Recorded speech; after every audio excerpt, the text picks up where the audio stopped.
Isang pagbati po mula sa programang Expose the Truth. Sa lahat po na nakasubaybay dito sa ating programa, sana po ay ang Diyos ang magbigay ng liwanag sa iyong mga puso sa kanyang mga salita.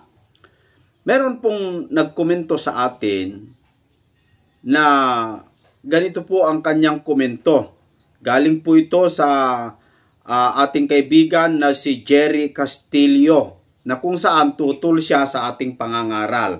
Sabi niya, saan ka po kumuha ng iyong otoridad na mangaral? Ay pari lang naman ang binigyan. Meron po siyang sinabing talata dun po sa Malakias chapter 2 verse 7. Meron pa siyang isang komento na ang talata niya naman ay Haggai chapter 2 verse 11. Na ang sinasabi po doon sa talata na kanyang sinabi ay mangagtanong kayo sa mga saserdote. Kaya ang komento niya, sabi niya, tingnan mo, sa pari magtanong, kasi sa pari ibinigay ang otoridad. Pari ka ba? Sabay tanong niya, no, mga kaibigan. So para kay Jerry Castillo, sa pari lang daw ibinigay ng otoridad. Tama naman, no? Kasi yun naman ang nakalagay sa talata mga kaibigan at mga kapatid. Na sa pari ka lang dapat magtanong sa mga kautusan. Yun po kasi ang sabi ng Diyos sa mga Israel, mga kaibigan, nung araw. Ang tanong mga kapatid, sino yung tinutukoy ni Haggai kung saan tayo magtanong? Sino po mga kaibigan? At ganun din yung sinabi doon po sa Malakias chapter 2 verse 7. Sino po yung dapat natin pagtanungan o pagsanggunian sa mga kautusan? Yung mga pari ba ng Iglesia Katolika mula sa kanilang papa? Sila ba ang tinutukoy? Kapatid na Jerry Castillo? Yung mga pari nyo ba ang tinutukoy? Ang layo naman. Ang layo naman. Hindi naman po yun, kapatid na Jerry. Ang katunayan, yung mga pari na sinabi po, dito po sa ibinigay mong talata na dapat nating pagtanungan sa mga kautusan, ay yun po ay mula sa mga balakang ni Levi.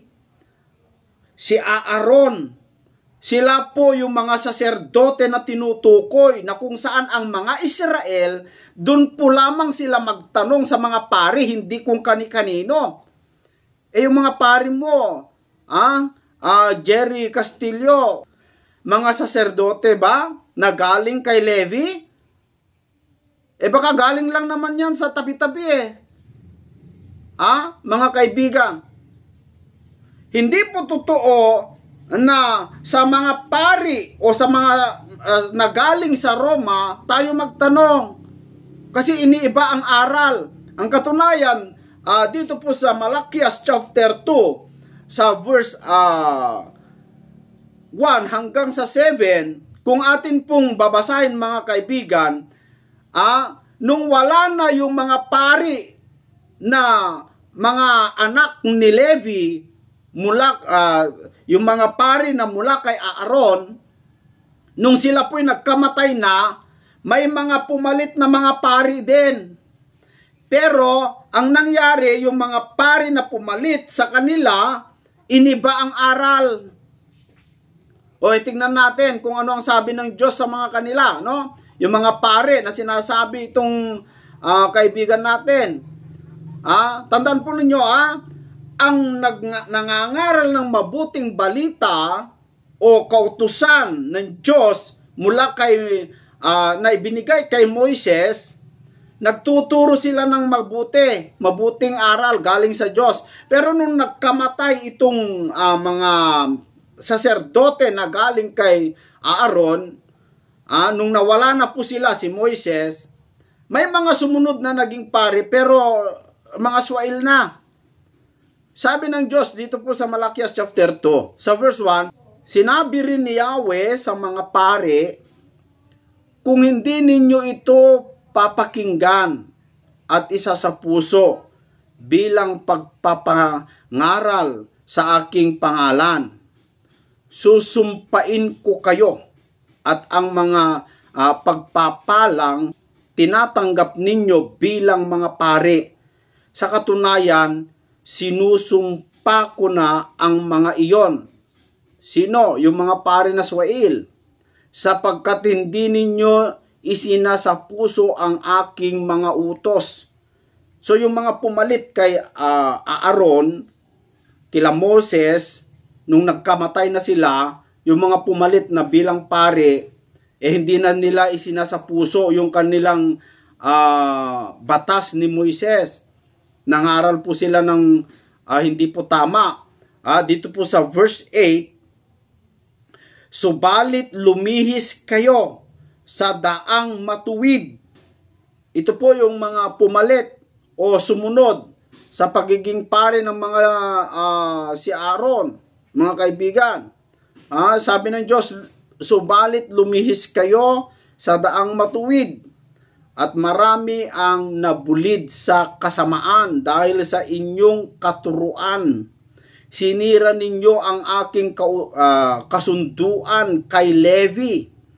Sabi ni Yahweh na makapangyarihan sa lahat. Ano ba kasi yung itinuturo nito? Itong mga paring ito, ano ba yung itinuturo po nila? Kung bakit maraming nabulid sa kasamaan dahil sa kanilang turo. Ano yung turo nila? Sa verse 9, kaya hahayaan kong kamuhian at hamakin kayo ng mga tao, sabi ng Diyos, sapagkat hindi ninyo sinunod ang aking kalooban at hindi pantay-pantay ang inyong pakikitungo sa mga tao kapag sila'y tinuturuan ninyo. So ang gawain po pala itong mga paring ito na sinumpa ng Diyos na lumihis sa kanilang sariling daan, lumihis sila sa mabuting daan, ang kanilang ugali po pala mga kaibigan, hindi pantay-pantay ang tingin nila sa mga tao. Sige kapatid na Jerry, tumingin ka sa yung mga pari mo na sinasabi mo. Hindi ba ganyan ang ano nila? Hindi pantay-pantay ang tingin. Kung mayaman yung tao, mas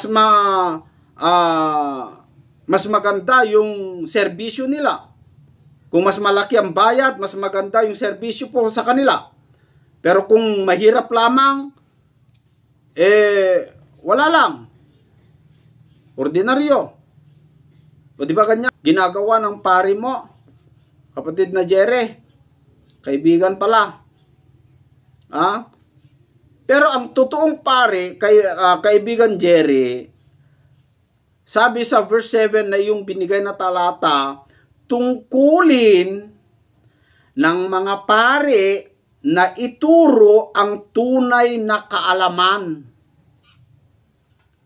tungkol sa Diyos. Pakinggan mong mabuti.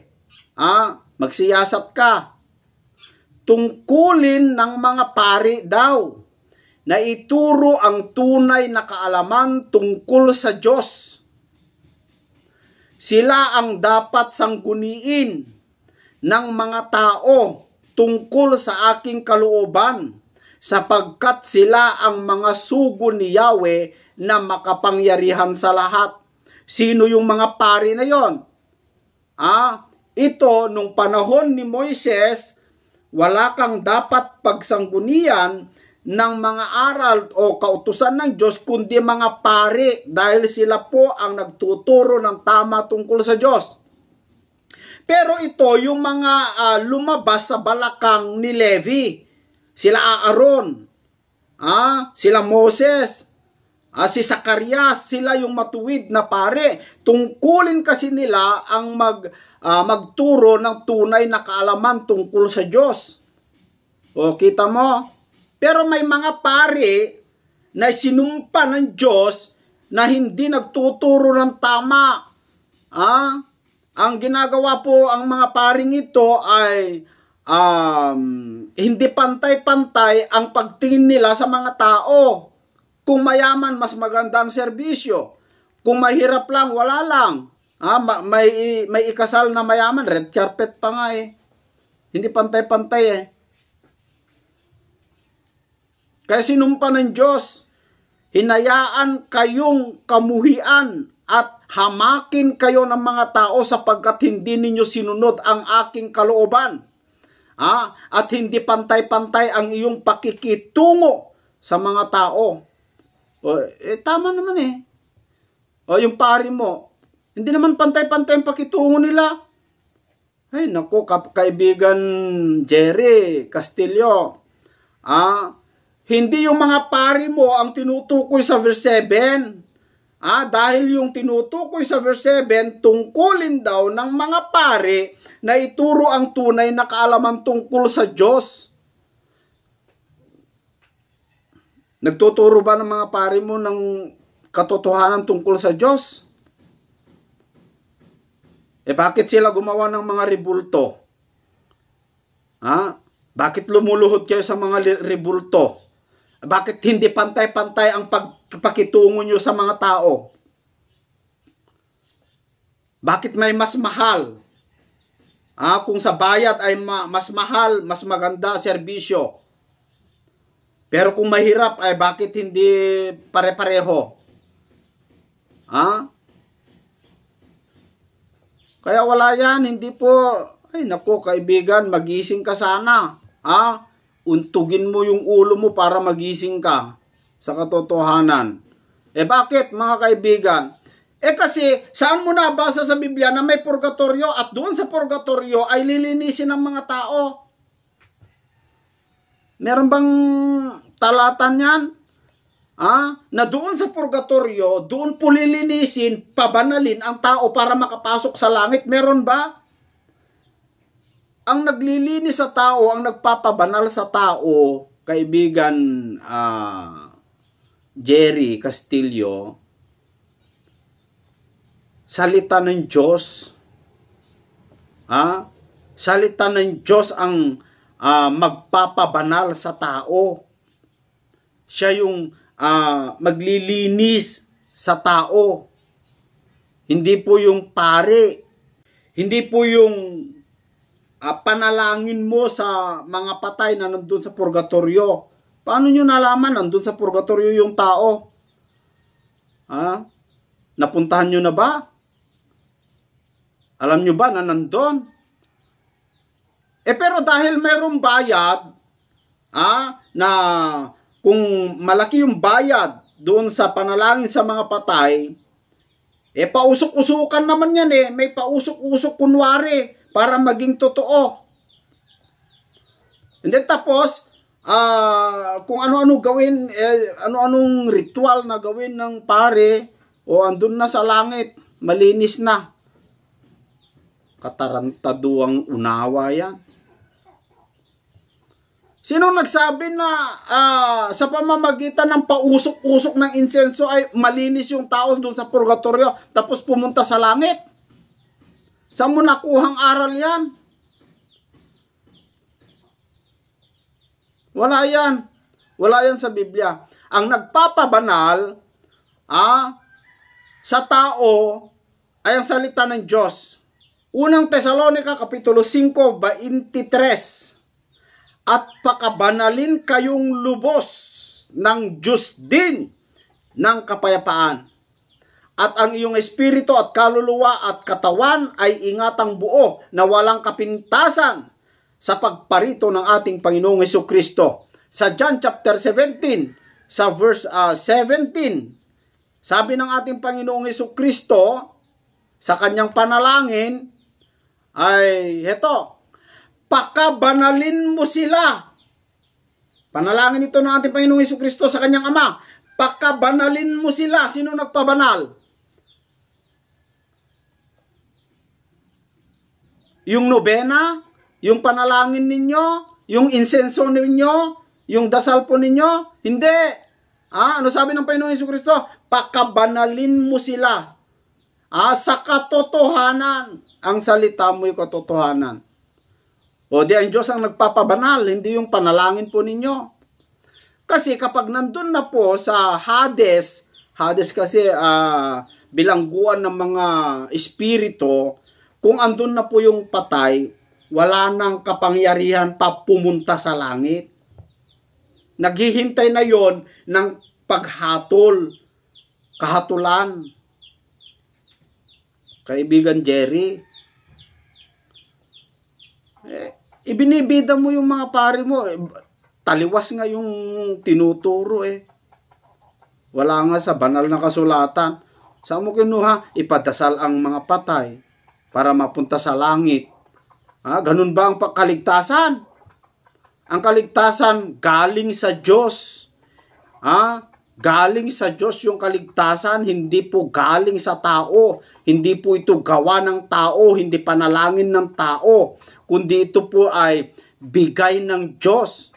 Ang liwanag naman sapagkat sa biyaya kayo'y nangaligtas sa pamamagitan ng pananampalataya. So yung kaligtasan sa pamamagitan ng pananampalataya ng tao. Hindi sa pamamagitan ng nobena, wala yan. At ito hindi sa inyong sarili, sabi ni Apostol Pablo. Hindi daw sa atin, hindi sa sarili natin. Ito'y kaloob ng Diyos.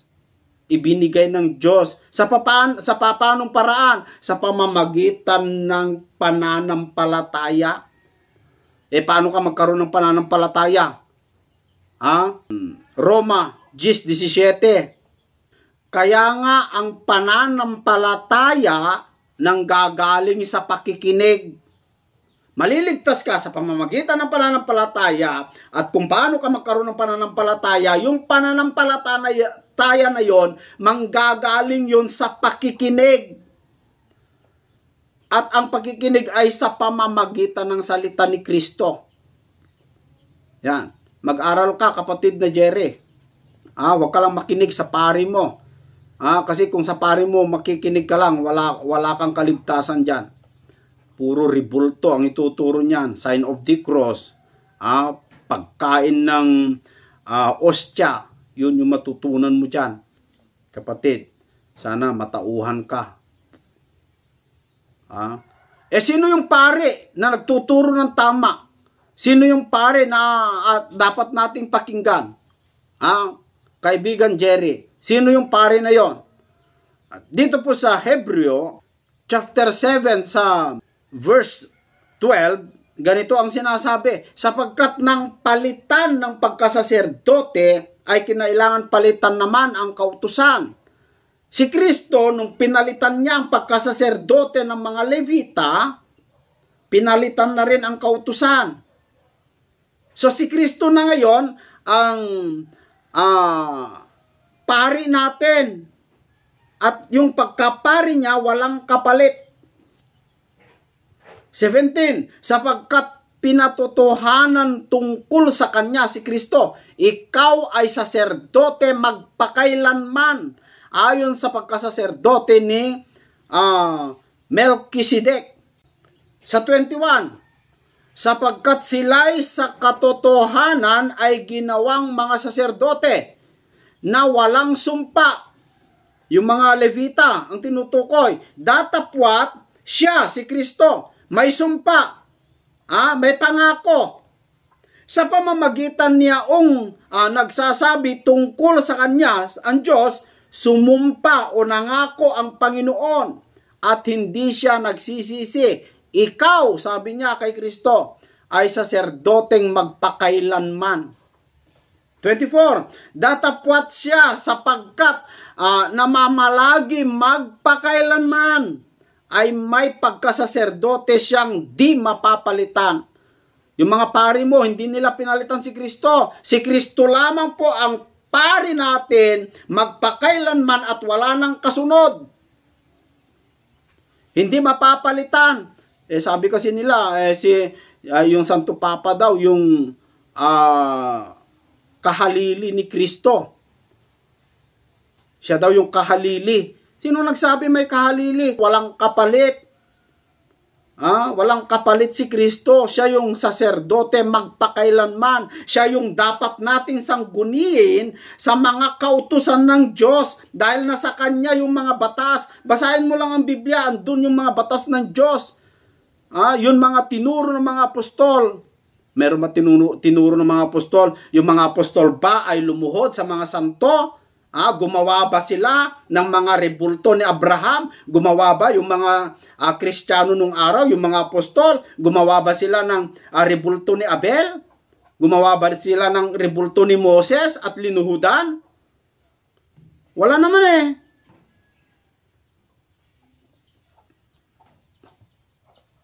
Kayo lang naman ang gumagawa niyan. Kayo yung sinumpa. Kayo yung tinutukoy ng Diyos doon po sa Malakay chapter 2 sa verse 1 na sinabi rin ni Yahweh sa mga pari, kung hindi ninyo ito papakinggan at isa sa puso bilang pagpaparangal sa aking pangalan, susumpain ko kayo. At ang mga pagpapalang tinatanggap ninyo bilang mga pare, sa katunayan, sinumpa ko na ang mga iyon, sapagkat hindi ninyo sinasapuso ang aking utos. Hindi nila sinasapuso eh. Bakit? Kasi ang kanilang ginagawa, hindi pantay-pantay ang pakitungo, hindi pantay-pantay ang kanilang pangangaral sa mga tao. Kaya sana mga kaibigan, wag muna kayong magalit. Sino yung nagbigay sa iyo ng karapatan upang mangaral? Bakit? Ikaw, meron ka bang karapatan? Kung nabasa ko na mabuti sa tao na sila po ay magbasa ng Biblia, tapos pumunta ako sa mga tao, hindi sabihin ko mabuti sa tao na tayo po'y magbasa ng Biblia. Pag sinabi ko ba yun, masama ba? Pag sinabi ko sa tao na dapat tayo ganito, masama ba? Kailangan ko bang galing sa pari ninyo na iba-iba naman ang tinuturo? Revelation chapter 1 verse 3, mapalad ang bumabasa. Nagbasa ako at ang nangakikinig ng mga salita ng hula at tumutupad ng mga bagay na nangasusulat doon, sapagkat ang panahon ay malapit na. Yan ang nagbigay sa akin ng karapatan, kaibigan.